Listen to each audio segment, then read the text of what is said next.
जैसे हमने कल बताया था कि रेड अलर्ट किन किन कारणों से दे रहे हैं। एक तो है आपका maximum temperatures severe heat wave की तरफ है, वार्म नाइट्स चल रहा है, यानी कि warm night to severe warm night, यानी कि मिनिमम टेम्परेचर भी बहुत एलिवेटेड है, मच अबव नॉर्मल, और जैसे हमारे मीटरोलॉजिकल टर्म्स में 4.5 degrees above normal warm night, 6.5 degrees minimum temperature above normal severe warm night.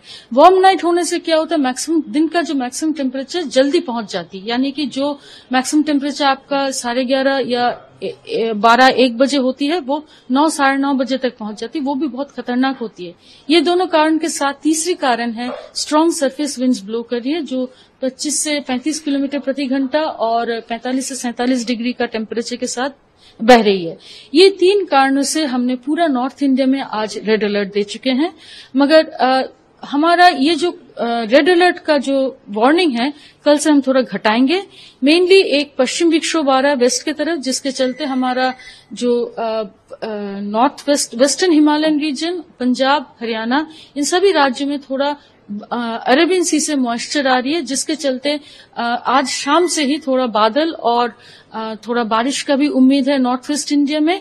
Delhi को खास करके नहीं बोल रहे हैं, मगर नॉर्थ वेस्ट इंडिया में होने की पॉसिबिलिटी है, जिसके चलते हीट वेव का स्थिति थोड़ा कम होने का संभावना है। आज रेड के बाद कल ऑरेंज जाएंगे पंजाब हरियाणा में, और आज ऑरेंज के बाद येलो में चले जाएंगे पहाड़ी क्षेत्र में, और दिल्ली के लिए रेड से कल से येलो में चले जाएंगे। ईस्ट की तरफ अगर बात करें तो एक हमारा धीरे धीरे ईस्टर्ली स्ट्रेंथन हो रही है, ये बहुत पॉजिटिव सिग्नल है मानसून एडवांस का। तो जो बिहार झारखंड एरिया है वहां बिहार में आज रेड अलर्ट के बाद कल से येलो अलर्ट में, ऑरेंज अलर्ट में जाएंगे, और झारखंड में आज ऑरेंज अलर्ट के बाद कल से येलो अलर्ट में चले जाएंगे।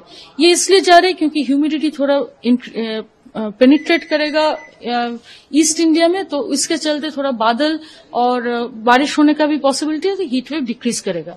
मगर जो कोर हीट वेव का जोन है उत्तर प्रदेश, यहाँ दोनों तरफ से ही बहुत ज्यादा सिग्नल नहीं मिल रहा है कि हीट वेव का स्थिति कम होने का। यहाँ अगले 3 से 4 दिन तक रेड अलर्ट जारी रहेगी। उसके बाद धीरे धीरे जब ईस्टर्ली पेनिट्रेट करेगा तो पहले ईस्ट यूपी फिर वेस्ट यूपी में थोड़ा टेम्परेचर गिरने की संभावना है। अगर हम साउथ इंडिया की बात, साउथ इंडिया में अभी आप देखेंगे कि बादल बीच बीच में बनी हुई है, और इसके चलते हमारी उम्मीद है कि साउथ इंडिया में भी टेम्परेचर खास बढ़ नहीं रहे हैं। मगर आपका इसकी स्थिति में भी heat wave 1-2 coastal Andhra Pradesh में 1-2 स्टेशन से रियलाइज हो रही है, उसको भी हम 1 दिन का वार्निंग दिए हैं। उसके आगे हमें उम्मीद है कि ये हीट वेव का स्थिति कुछ जारी नहीं, कुछ रहेगा नहीं, क्योंकि यहाँ पर मोर और लेस मानसून फ्लो चल रहा है, मॉइस्चर बहुत ज्यादा है, तो हीट वेव लार्ज स्केल कुछ नहीं आएगा। जो हो रहा है नॉर्दर्न प्लेन्स में हो रहा है। तो अभी दिल्ली में अगर हम दिल्ली की पर्टिकुलरली बात करें, बारिश के हमें चांसेस कम ही लग रहे हैं। बारिश जरूर हो सकती है, प्री मानसून शावर्स जो बोलते हैं, ये वेस्टर्न डिस्टर्बेंस के कारण अगले 3 से 4 दिन तक हमारी उम्मीद है साउथ वेस्टर्ली विंड्स रहेगा, जिसके चलते बादल होगी, छुट-फुट बारिश होने का भी पॉसिबिलिटी रहेगा। ये बहुत, जिसके चलते हम इतना हीट वेव को रिड्यूस कर रहे हैं, वो क्लाउडिंग और थोड़ा बहुत रेन का भी है। और ये जो उमस भरी गर्मी जिसको आपको डिस्कम्फर्ट महसूस हो रही है, वो यही सिग्नेचर दे रहे हैं कि आपका मॉइस्चर इस एरिया में बढ़ रहा है।